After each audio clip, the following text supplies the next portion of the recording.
Record. Well, I was going to tell you a story off the record here. About garlic bread. You're not telling any stories about garlic bread off the record. Yeah. No, I wasn't going to talk about garlic bread. You want to talk about garlic bread? Oh, Jesus. Okay. Contrary to popular belief, I have never burned a batch of garlic bread. Oh my God! Never. Never. Really now? So back in your restaurant working days, I deny ever having burned any garlic bread. This story is total bullshit. What did that do? But I'll tell you all about the it. red handle? yeah, I'll tell you all about it anyway, even though it's total bullshit. Did Okay. they just give it to you because they knew you liked red? Okay. I worked as a cook in several really nice restaurants and hotels, places around Boise and Portland. And one of the places that I worked, it's the best job really that I ever had in the restaurant industry at Jake's Crawfish in Portland since 1892, I might add. Good job. It's one of Portland's oldest and most prestigious restaurants. I will tell you before I tell you anything about garlic bread that was where I had the opportunity to meet, cook for, and receive a kiss from Julia Child. Awesome. Yeah, that's my claim to fame in life in many ways. I'll ask So you before for that whole story in a few minutes. No, before I tell you about garlic Not that bread, long. I mean, I want to tell you Okay, about, tell. you know, okay. Our chef came back whenever we had VIPs that were coming into the restaurant. And when a VIP ticket came in, you pretty much dropped what you were doing. I mean, you did. You just, everything better be perfect. Everything better be just spot on. Because the entire restaurant's reputation, that's particularly true with critics. When critics come in, you know, you really have to pay attention to what you're doing. But the chef came back and said we had a VIP coming in that night, and he didn't tell us who it was. The party came in, it was either 4 or 6 top, which means 4 or 6 people. I can't remember, but anyway, there was a nice table. It wasn't a huge entourage. So it was a really nice VIP table. And when I talk about a huge entourage, when the Portland Trail Blazers played at home, there were 3 or 4 restaurants that they ate. Jake's was one of them. And when they came in, you know, it's the team, the coaches, the managers, you know, and they take up a whole banquet room. And their tickets are just amazingly complex, and everything really has to go out perfect. I was the saute cook most of the time, and on our busier nights, I was the saute cook because I could work 12 saute pans concurrently. We had a 12 top burners, 12 cooking burners, and I had this rhythm, the system down with my dishwasher for cleaning my saute pans, where I would, totally against healthcare regulations, I might add. I probably shouldn't tell you this, but statute of limitations is expired. And you're across state lines. And I'm across state lines, that's right. Okay, I'm across internet lines. So it might make it a felony. when I was done with the saute pan, I would take that saute pan and I would drop it down along the floor and I'd swirl it. So that you know, the handle was spinning off. And I got good at that, and I could spin my saute pans down to the dishwasher, and they'd bounce off the leg of the dishwasher and careen over to the edge of where his black carpet was. He'd pick them up, he'd wash them, drop them back down on the floor, and skewer them back over to one of the steam table lines where I would pick it up, and that was how I was able to work 12 pans, okay? Because I always had clean saute pans ready to go. Moderately clean. Well, okay, clean. You had the cooking surface clean. Yeah, I was gonna say they were pretty clean. They on the were inside. clean. They were clean enough. Besides, we cooked everything. So this 4 or 6 top VIP table comes in. They have dinner, and afterwards, the chef came back and said, "There's somebody who wants to tour the kitchen," which that's another thing. When a VIP table comes in, they frequently want to see the kitchen. And so you got about a half an hour to make that damn thing spotless. And make sure that there's no burnt garlic bread laying around on the floor anywhere. So, Not that you know what that looks like. I don't know, because I've never burned garlic bread in my life. Yeah. But about that time, in walks Julia Child. And she wanted to know who had cooked her scampi. And kind of shy, and I mean, I was, 23, 24 at the time, I guess. And here was one of the greatest chefs in the world wanting to know who had cooked her dish. And I told her that that was me. And she came over and she planted a kiss on my cheek. And she said, "Well, it was very good, but not quite enough garlic." You Now, never did that again. I never have made that mistake again, have I? No, Have I ever shorted you guys on garlic? no. Nope. Have I ever shorted you on garlic bread? No. I think there's Okay. some ice cream sundaes that haven't had as much garlic Now, on them as they could. I will admit that there's been a time or two when the top layer of garlic bread has had to be scraped off because it was browner than other people would accept. You mean black? Brown. Yeah. I think the regulation code is black Um, and on fire. well, this color brown. Kind of this color brown, right? Yeah, that's kind of more of a gray. Getting more in the direction that seems like an accurate Okay. observation. Yeah, okay. So, or close to this color brown. Yeah, yeah, little that bit of color brown. This color, Yeah. that color But with, brown. with bits that are the color of your shirt and moving. Well, no, that's the worms. That's the flames. That, well, And it's then- flames. I don't think I've ever had any, well, I disagree. no, Yeah, I don't- take that You don't back. even need to You've finish. I served me disagree. flaming garlic bread So- before. I've seen Coles. Part And of the saute cook's job is, okay, let me explain how the cook line works. You got one guy at one end, you got another guy at the other end, and you got another guy in the middle, sometimes, doing plate setups. So you got a broiler cook, you got a saute cook, and you got the guy in the middle who's the pantry and setups. The pantry guy is sending out the salads and doing all of that stuff because we had a small kitchen there, very very tight cook line, and so you had to have all three of you on the line at any time. So on a slow night, the pantry chef would be responsible for the garlic bread. But on busy nights, the pantry job was so busy because they had to do all the salads, and this includes, chef salads, things like that, and the Louise and all of that kind of stuff. Most of which was, we tried to make up ahead of time, but they also were responsible for feeding steaks to the broiler chef and feeding portions off to the saute cook. So they were responsible for the tickets and making sure that all the timing of the cooking was perfect. So that's a real key position. And because I was as fast as I was on saute, I ended up being responsible for the garlic bread most of the time. Because the salamander broiler, it's a big broiler about this wide, it hangs up above, and it's right over the hot top where all the burners are.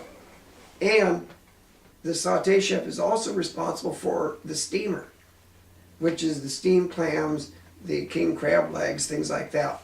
And it's just this pressure steamer you got and a deep fryer. So, you know, aside from just the saute, you got a lot of responsibility you got going because you got 12 burners working, pans going back and forth between you and the dishwasher, a French fryer, dropping the deep fried seafoods that, you know, I can't imagine why anybody would go to a place like Jake's and order deep fried oysters. Oh, and that was the other thing. The saute cook was responsible for the baked dishes too. Boy, this is bringing back some good memory for me because there's some of this that I forgot for years, how some of this worked together. But the oysters Rockefeller, things like that, any of the oysters on a half shell baked dishes that we did, we had like 6 different varieties. So, you know, it's a busy place. Well,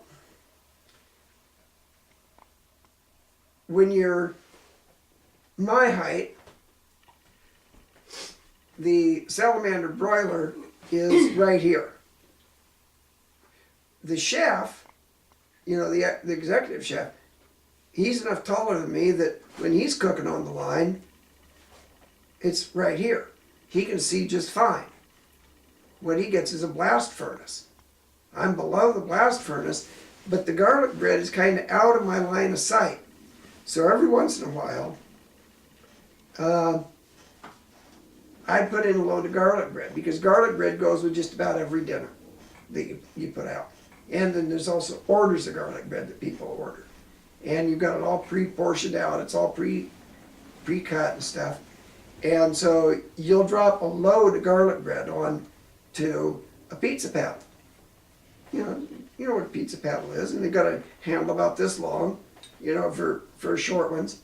And so we had this pizza paddle we did the garlic bread on, and I'd load that up, I'd stick it up under there, and every once in a while, not more than, I don't know, 3 or 4 times on a busy shift, I'd burn a load of garlic bread. Well, when you burn a load of garlic bread, the aroma of sauteed scampi and baked oysters Rockefeller and broiled steaks is totally overshadowed by the smell of burnt toast. And it kind of has a way of permeating its way out through the window and into the dining room. Nobody really liked that. I didn't do that very often. But I did it often enough that, well, understand that 3 or 4 times a shift. 3 or 4 times on a really busy shift, and it didn't always get really burnt, you know, just more maybe the first inch. more toasty than we could serve. You know, we'd have to throw it away. I'll tell you about that in a minute. I'll tell you a little story about Bill McCormick, the owner of Jake's. But every once in a while, you know, 3 or 4 times a shift, I'd get a load that was too dark and we'd have to throw it out. Well, your food cost starts to add up. Once in a while, and it didn't happen real often, but once in a while I'd really burn a load. And on a busy night, it happened. And the next Monday morning, or Monday afternoon, understand that this is a restaurant where every day at 5 o'clock, or 4 o'clock maybe, because I think we open at 5, but at 4 o'clock, the sommelier of the restaurant, I think that's what it's called, and the chefs and the waiters would sit down and eat dinner together. The sommelier would talk about featured wines that they had and what dishes we served that went particularly well with this particular wine so that the waiters could recommend it. And we all had a glass of that wine. This was always top of the line vino. I don't know anything about wine. I didn't give a shit about wine. What I cared about was I got a free glass of wine with my dinner every day. And sometimes, if there was any left, I got the rest of the bottle in the back. To me, it was just about like, you know, Mogan David. You know, I could care less. It got me high. That was what I do. But really good wine, I could even taste it. You know, the fineness of it sometimes. So the chef went out and bought me a pizza paddle of my own. It was Don's pizza paddle. And he took it home to his garage and he painted it up in bright red paint, the handle. Because he thought that would help to keep it below my eye level. That night, it was a Friday night. No, that was a Monday night. That was one of our slow nights. And but that Monday night, I probably committed the worst burnt garlic bread smell that the restaurant had ever had. I forgot about it.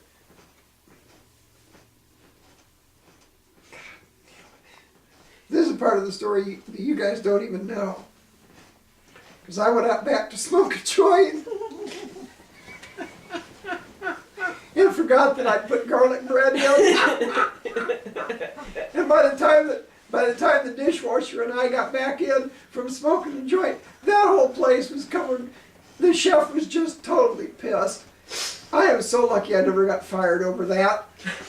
But fortunately, I had a chef who valued the fact that there was a crew of 3 working for him at that time. There was a crew of 3 that turned out 400 dinners on a Friday night. We set a record for Jake's.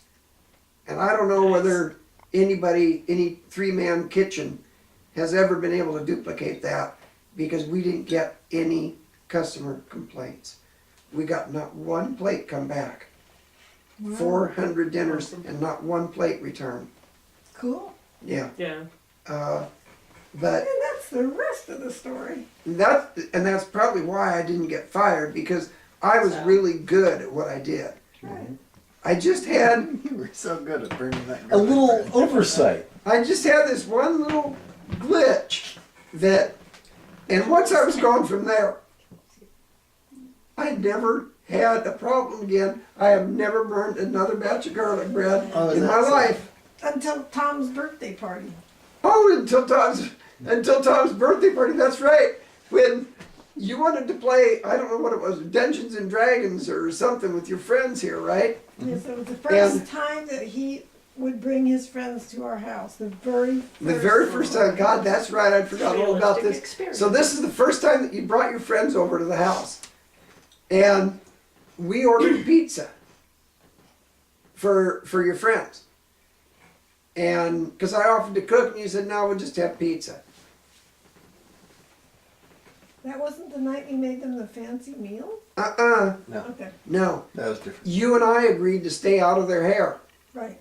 What we did was I made for us oyster stew with garlic bread, one of my favorite dinners. And Tom came upstairs and he saw what I was making for you and I for dinner. And he walked down the steps. As he was walking down the steps, he said in a voice loud enough that his friends could all hear it and that I could hear it, "Better turn off the smoke alarms. My dad's making garlic bread." And I made the blatant statement that it's okay, I've got my eye on it. I won't burn the garlic bread tonight. I burnt the garlic bread. It's the only time, it is the only time, with the exception of that one time when I stepped out back to smoke a joint, that I ever really burnt the garlic bread. No, it is not the only time. I've not been here It's the for a most few. memorable time. Yeah. I will never forget all those kids all dressed up in their costumes, walking up into the kitchen to see the black smoke and all the doors and windows wide open. Me? I will tell you one thing about that. Unlike the night at Jake's, I did not step out on the patio to smoke a joint. Okay? Yeah, so what was your excuse? Yeah, so what did you do then? How'd it get away from you that time? I He was have probably no idea. distracted by his wife. Nene and I were out on the porch necking. Yeah, That's it. that's it. That's it.